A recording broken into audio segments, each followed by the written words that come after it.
जी।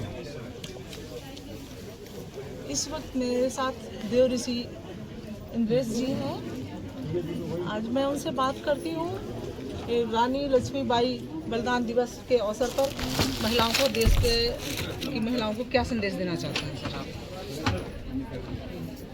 भारत और भारतीयता और भारतीय लोग महिला और पुरुष को एक दूसरे का पूरक मानते चले आ रहे हैं। कोई शोषक नहीं है और कोई शोषित नहीं है। जब पूरकता का भाव रहेगा तो परिवार से लेकर राष्ट्र तक बहुत स्वस्थ रूप से विकसित होगा। नारी का शोषण नहीं होगा, उस पर अत्याचार नहीं होंगे, भेदभाव नहीं होंगे, बल्कि उसको भी सभी प्रकार का सम्मान प्राप्त होगा। नारी माँ के रूप में उपलब्ध है, तभी संसार चलता है। अगर नारी नहीं तो संसार भी नहीं चल सकता। मानव को प्रोड्यूस करने के लिए एक ही कल कारखाना है, वह है नारी की माँ रूप में कोख। इसलिए नारी का सम्मान हर दृष्टि से महत्वपूर्ण था, है और सदा रहेगा। रानी लक्ष्मीबाई एक ऐसा महान चरित्र है जिन्होंने ये सिद्ध किया वर्तमान युग के अंदर कि नारी वह अगर घर चलाती है तो समाज में भी वह रास्ता दिखाती है।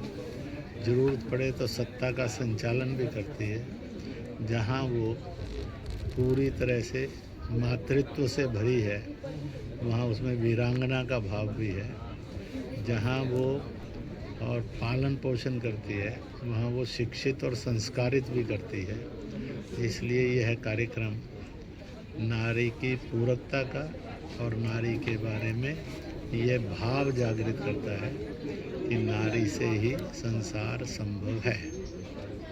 अभी महिलाओं को, देश की जो महिलाएं हैं उनके लिए जो अत्याचार होते हैं या जो होती हैं, तो उनके लिए क्या बोलना चाहते हैं आप? ऐसा है कि व्यक्ति से लेकर परिवार, समाज और सिस्टम अगर नारी का शोषण करते हैं तो ये असंवैधानिक है, अन्यायपूर्ण है।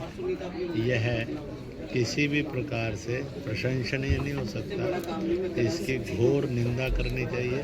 गलत था, गलत है और गलत ही माना जाएगा। ये कहा गया है नारी के सम्मान से मनुष्य राक्षस बनने से बच जाता है, बल्कि वह देवत्व की तरफ बढ़ता है, मानवता की तरफ बढ़ता है। इसलिए नारी का सम्मान इस बात का सूचक है, इंसानियत है।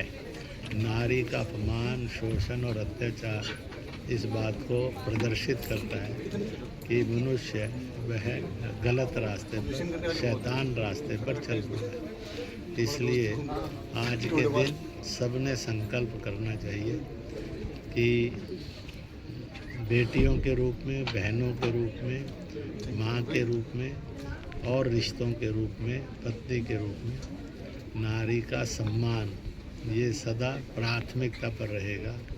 इसलिए मैं देश को यह आह्वान करता हूँ कि हर जगह पर इस नारी शोषण के प्रदूषण से भारत मुक्त हो, इसका सब संकल्प लेकर यही आचरण करें।